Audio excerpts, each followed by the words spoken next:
Hello everybody, welcome to Mamta Vedi classes. Today we will read chapter Polythene a Disaster. Okay, what writer says about this chapter? In this chapter, a boy named Rakesh, student of 5th standard, visited his uncle's house with his parents and found a heap of dirt in polythene bags stinking nearby the house. इस chapter में राकेश नाम का एक लड़का जो 5th class का student होता है वो अपने पेरेंट्स के साथ अपने अंकल के होम में विज़िट करता है और वहाँ पर वो पॉलीथीन बैग्स जो हैं उनका एक हीप देखता है, बहुत बड़ा ढेर देखता है जिसमें से स्मेल आ रही होती है और जो बिल्कुल घर के पास ढेर लगा होता है. Rakesh and his parents covered his mouth with their handkerchiefs and rushed into the house.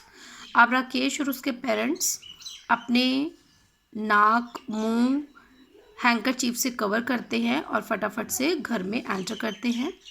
Rakesh uncle and his family warmly welcome them. अब राकेश के जो अंकल हैं और उनकी जो फैमिली है वो बड़ी अच्छी तरह से उनका स्वागत करती है. देन फिर उनमें क्या कॉन्वर्सेशन होती है वो हम थ्रू इस चैप्टर के पढ़ेंगे. यहाँ पर राकेश होगा, राकेश के अंकल होंगे, राकेश के फादर होंगे और एक रोहित नाम का एक और करेक्टर होगा. तो हम इन करेक्टर के थ्रू उनकी कॉन्वर्सेशन पढ़ेंगे.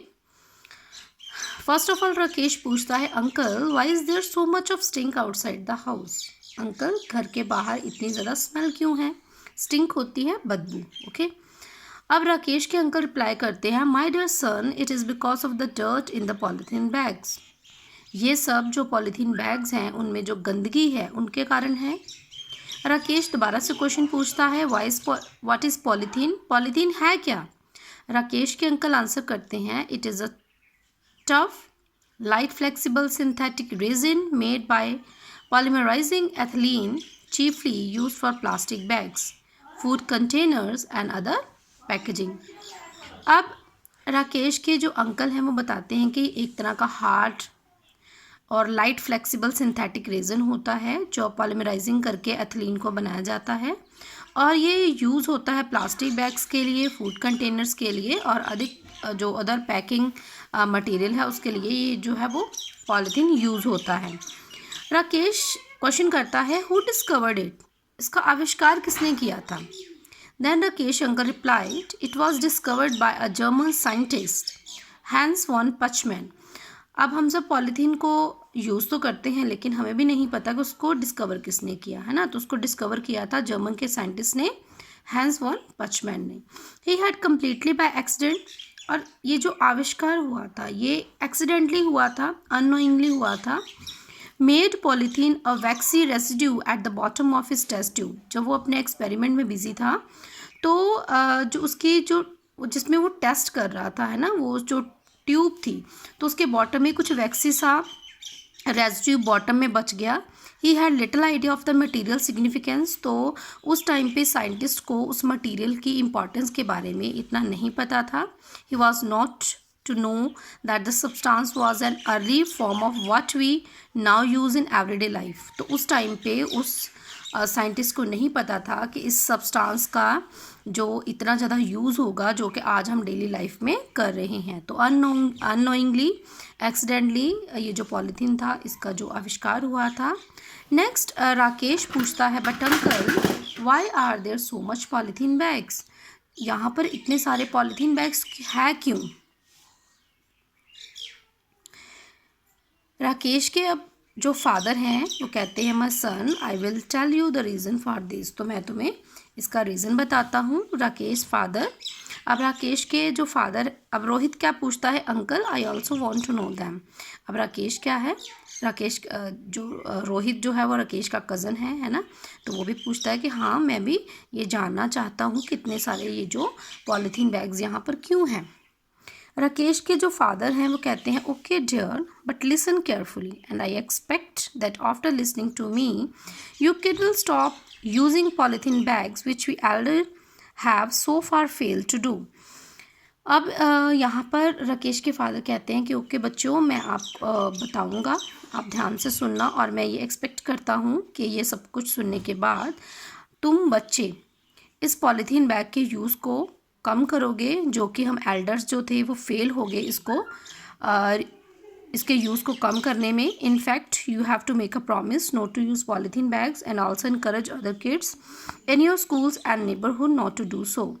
और यहाँ पर राकेश के फादर कहते हैं कि मैं तुमसे ये प्रॉमिस भी चाहता हूँ कि तुम इन पॉलीथीन बैग्स को यूज़ ना करो, और अपने जो स्टूडेंट्स, अपने जो आपके फ्रेंड्स हैं, है ना, तो उनको भी इनकरेज करो, अपने नेबरहुड में भी इनकरेज करो उनको यूज़ ना करने के लिए.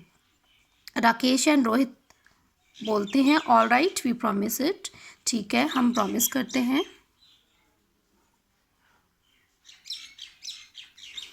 अब देन उसके बाद राकेश के फादर बताते हैं कि polythene bags are cheap and easy to carry, कि पॉलीथीन बैग्स जो हैं वो बड़े ज़्यादा चीप मीन्स सस्ते होते हैं, और ईजी टू कैरी मतलब लाने और ले जाने में बड़े ईजी होते हैं. They are there for widely use as packing bags, तो इसलिए इनका यूज़ जो है वो पैकिंग बैग के रूप में किया जाता है.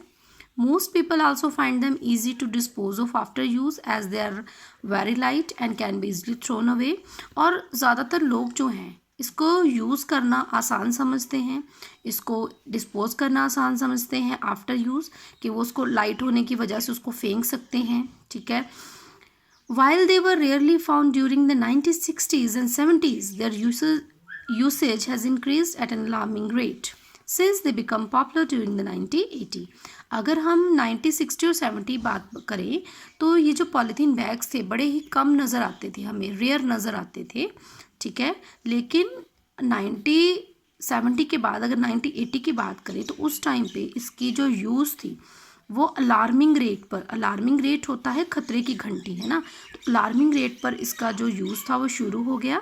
According to media report in Srinagar, it is calculated approximately that about 2 lakh polythene bags are used every day for the purchase, storage and transport of various goods like vegetables, milk, milk products, meat, sweets, confectionery, bakery items and fruits. अगर हम बात करें श्रीनगर की तो एक media report ये बताती है कि अप्रॉक्सीमेटली 2 लाख जो पॉलीथीन बैग्स हैं वो एवरीडे यूज़ होते हैं परचेज़ के लिए, स्टोरेज के लिए, और जो हम ट्रांसपोर्टेशन करते हैं वेरियस गुड्स की, जैसे वेजिटेबल्स हो गई, मिल्क प्रोडक्ट्स हो गए, मिल्क हो गया, मीट, स्वीट, कन्फेक्शनरी हो गया, है ना, बेकरी आइटम्स होगी, फ्रूट्स हो गया, तो इनके लिए जो पैकिंग के लिए हम यूज़ करते हैं तो अप्रॉक्सीमेटली जो 2 लाख पर डे के हिसाब से ये जो पॉलीथीन बैग्स हैं यूज़ होते हैं. That is why there are so many polythene bags outside. तो इसलिए इनका यूज़ असेस होने के कारण ही आप बाहर गलियों में बहुत ज़्यादा पॉलीथीन बैग्स देख सकते हो. अब देन रोहित क्या कहता है, but uncle are polythene bags not biodegradable. वो पूछता है कि क्या अंकल ये जो पॉलीथीन बैग हैं वो बायोडिग्रेडेबल नहीं है. ठीक है. बायोडिग्रेडेबल होता है जो एक नेचुरल तरीके से डिस्पोज हो जाती हैं चीज़ें, जैसे लीव्स हो गए, हमारी वेजिटेबल्स हो गई, फ्रूट्स हो गए, उनके छिलके हो गए, है ना, तो वो नेचुरल तरीके से बायोडिग्रेडेबल हो जाते हैं. लेकिन ये जो पॉलीथीन है तो वो कैसा है, ये क्वेश्चन पूछता है रोहित. अब राकेश के फादर कहते हैं no my child they are non biodegradable. नहीं, ये तो नॉन बायोडिग्रेडेबल है. In other words they do not decay on their own, या दूसरे शब्दों में हम ऐसे कह सकते हैं कि ये अपने आप टिके नहीं होते हैं, अपने आप ये ख़त्म नहीं होते हैं, सड़ते नहीं हैं. We cannot even burn them as a burning wood cause immense air pollution.